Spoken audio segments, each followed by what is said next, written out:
Hello hi ನಮಸ್ತೆ. ನೋಡಿ, ನಮಗೆಲ್ಲ ಇಂಗ್ಲೀಷ್ ಅಂದರೆ ತುಂಬ ಕಷ್ಟ ಅಲ್ವಾ? ನೋಡಿ, ನಾವು ಇಂಗ್ಲೀಷ್ ಮಾತನಾಡಬೇಕು ಅಂತಂದರೆ ಭಯ ಆಗುತ್ತಲ್ವ? ಯಾಕೀಗಾಗತ್ತೆ? ಇಂಗ್ಲೀಷ್ ಅಷ್ಟು ಕಷ್ಟನಾ? ಸಿಂಪಲ್ ಇದೆ ನೋಡಿ. ಇಂಗ್ಲೀಷ್ ಕಷ್ಟನೇ ಅಲ್ಲ, ಆದರೆ ನಾವು ಅದನ್ನು ಹೇಗೆ ಪ್ರಾಕ್ಟೀಸ್ ಮಾಡ್ತೀವಿ, ಹೇಗೆ ನಾವು ಮೆಥಡ್ಸ್ನ ತಿಳ್ಕೊತೀವಿ, ಅದ್ರ ಮೇಲೆ ಡಿಪೆಂಡ್ ಆಗಿರುತ್ತೆ. ನೋಡಿ, ಇಂಗ್ಲೀಷ್ ಮಂಕಿ ಲ್ಯಾಂಗ್ವೇಜ್ ಇರ್ಬೋದು, ಆದರೆ ಮಂಕಿಗೂ ಒಂದು ಬಾಡ್ ಹೇಳ್ಕೊಂಡ್ರೆ ನಾವು ಹೇಳಿದ ಹಾಗೆ ಕೇಳಿಸ್ಬೋದು. ನೋಡಿ, ನಾವು ಇಂಗ್ಲೀಷನ್ನು ಕನ್ನಡದಿಂದ ಟ್ರಾನ್ಸ್ಲೇಟ್ ಮಾಡಿ ಕಲಿಬೇಕಂತಿಲ್ಲ, ಕನ್ನಡದ ಸಹಾಯ ತಗೊಂಡು ಇಂಗ್ಲೀಷನ್ನು ಕಲಿಬಹುದು. ಸರ್ ಹೇಗೆ ಹೇಳ್ತೀರಾ ಅಂದರೆ, ಕೆಲವೊಂದಿಷ್ಟು ಮೆಥಡನ್ನು ಫಾಲೋ ಮಾಡಿಬಿಟ್ರೆ ಇಂಗ್ಲೀಷನ್ನು ಈಸಿಯಾಗಿ ಮಾತನಾಡ್ಬೋದು, ಇಂಗ್ಲೀಷನ್ನು ಈಸಿಯಾಗಿ ಬರೀಬಹುದು, ಗ್ರಾಮರ್ ಮಿಕ್ಸನ್ನು ಈಸಿಯಾಗಿ ತಿಳ್ಕೋಬಹುದು. ನೋಡೋಣ, ಒಂದು ಕನ್ನಡದಲ್ಲಿ ಒಂದು ವಾಕ್ಯದೊಂದಿಗೆ ಸಹಾಯದೊಂದಿಗೆ ಏನು ಮಾಡೋಣ, ನಾವು ಒಂದು ಇಂಗ್ಲಿಷ್ ಗ್ರಾಮರ್ ಹೇಗೆ ಕಲಿಯೋದು ಅಥವಾ ಇಂಗ್ಲಿಷನ್ನು ಹೇಗೆ ಮಾತನಾಡಬಹುದು ಅಂತ ನಾವು ಇವಾಗ ತಿಳ್ಕೊಳ್ಳೋಣ. ನೋಡಿ, ನಾನು ಕನ್ನಡದಲ್ಲಿ ಒಂದು ವಾಕ್ಯ ಬರ್ತೇನೆ. ನಾನು ನೀರನ್ನು ಕುಡಿಯುತ್ತೇನೆ. ನಾನು ನೀರನ್ನು ಕುಡಿಯುತ್ತೇನೆ. ನೋಡಿ, ನಾನು ನೀರನ್ನು ಕುಡಿಯುತ್ತೇನೆ. ಹಾಗಾದ್ರೆ ಈ ವಾಕ್ಯದಲ್ಲಿ ನೀರನ್ನ ಕುಡಿಯೋರು ಯಾರು? ನಾನೇ ಅಲ್ವಾ? ನಾನು ಹಾಗಾದ್ರೆ ಏನಾಗ್ತೇನೆ ಅಂದ್ರೆ ಕರ್ತೃ. ನಾನು ಕರ್ತೃ ಪದ. ಇಲ್ಲಿ ನನ್ನ ಕೆಲಸ ಏನು? ನಾ ಏನ್ ಕೆಲಸ ಮಾಡ್ತಿದ್ದೇನೆ? ಅದು ಕ್ರಿಯಾಪದ ಅಲ್ಲದೆ. ನನ್ನ ಕೆಲಸ ಏನು? ನನ್ನ ಕ್ರಿಯೆ ಏನು? ಕುಡಿಯೋದು. ಹಾಗಾದ್ರೆ ನಾ ಏನನ್ನ ಕುಡಿತಿದ್ದೇನೆ?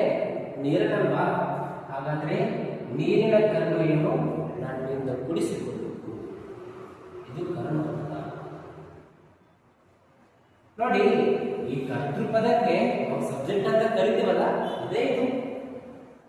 ಕರ್ತೃಗೆ ಯಾರು ಕೆಲಸ ಮಾಡ್ತಾರೆ ಅವರೇ ಸಬ್ಜೆಕ್ಟು. ಇಲ್ಲಿ ನಾನು ಕೆಲಸ ಮಾಡ್ತಿದ್ದೇನೆ ಅಂತಾನೆ ನಾನೇ ಸಬ್ಜೆಕ್ಟು.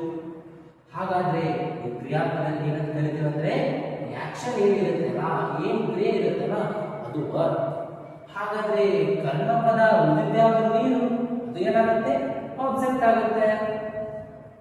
ಹಾಗಾದ್ರೆ ನೋಡಿ, ನಾವು ನಮ್ಮ ಕನ್ನಡ ವಾಕ್ಯ ಬರೀಬೇಕಾದ್ರೆ ಬಳಕೆ ಮಾಡತಕ್ಕಂಥ ಮೆಥಡ್ ಯಾವುದಂದ್ರೆ ಯಸ್, ಸಬ್ಜೆಕ್ಟ್, ಆಬ್ಜೆಕ್ಟ್, ವರ್ಕ್. ಇದು ಯಸ್ ಓ ವಿ ಮೆಥಡ್. ನೋಡಿ, ಸಿಂಪಲ್ ಇದೆ ಅಲ್ಲ? ನಾವು ಕನ್ನಡದಲ್ಲಿ ವಾಕ್ಯವನ್ನು ರಚನೆ ಮಾಡಬೇಕಾದ್ರೆ ಬಳಸತಕ್ಕಂಥ ಮೆಥಡ್ ಎಸ್ ಓ ವಿ ಮೆಥಡ್. ಹಾಗಾದ್ರೆ ಇಂಗ್ಲಿಷ್ ನಲ್ಲಿ ಯಾವುದಾದ್ರು ಒಂದು ಮೆಥಡ್ ಇರ್ಬೋದಲ್ವಾ? ಕೆಲವೊಂದು ಕ್ಷಣಕ್ಕೆ ಈಗಾಗಲೇ ಗೊತ್ತಾಗ್ಬಿಟ್ಟಿರುತ್ತೆ. ಹೇಗೆ ಇದೇ ಸೆಂಟೆನ್ಸ್ ಅನ್ನ ನಾವು ಇಂಗ್ಲಿಷ್ ನಲ್ಲಿ ಹೇಗೆ ಬರೆಯೋದು? ನೋಡಿ, ನಾನು ನೀರನ್ನು ಕುಡಿಯುತ್ತೇನೆ. ನಮ್ಗೆಲ್ಲರಿಗೂ ಗೊತ್ತಲ್ಲ, ಇದನ್ನು ಹೇಗೆ ಬರೀಬಹುದು? ಒಂದು ಜನರಲ್ಲಿ ಈಗಾಗಲೇ ಏನಾಗಿರುತ್ತೆ, ಆನ್ಸರ್ ಬಂದಿರುತ್ತೆ. ಆದ್ರೂ ನೋಡೋಣ. ನಾನು ಅಂತಂದ್ರೆ ಸಬ್ಜೆಕ್ಟ್. ಹಾಯ್, ನನ್ನ ಕೆಲಸ ಏನು? ಕುಡಿಯೋದು. ಡ್ರಿಂಕ್. I drink water. ಏನನ್ನ ಕುಡಿಯೋದು? ನೀರನ್ನ ಕುಡಿಯೋದು. ಇಲ್ಲಿ ಸಬ್ಜೆಕ್ಟ್ ಯಾರು? ನೀರನ್ನ ಕುಡಿತಿರೋರು ಯಾರು? ನಾನು. ಹಾಗಾದ್ರೆ ನಾನು ಏನಾಗ್ತೇನೆ ಇಲ್ಲಿ? ಸಬ್ಜೆಕ್ಟ್. ಹಾಗಾದ್ರೆ ಡ್ರಿಂಕ್ ಅಂದ್ರೆ ಕುಡಿಯೋದು. ಇಲ್ಲಿ ಕ್ರಿಯೆ ಏನಿದೆಯಲ್ಲ, ಬರ್ತಿದೆಯಲ್ಲ, ನೋಡಿ, ಸಬ್ಜೆಕ್ಟ್ ಆದ ತಕ್ಷಣ ಬಂದ್ಬಿಟ್ಟಿದೆ. ಹಾಗಾದ್ರೆ ಡ್ರಿಂಕ್ ಅಂತಕ್ಕಂಥದ್ದು ವರ್ಕ್. ಹಾಗಾದ್ರೆ ವಾಟರ್ ಇದೆ ಅಲ್ಲ, ಅದು ಏನು?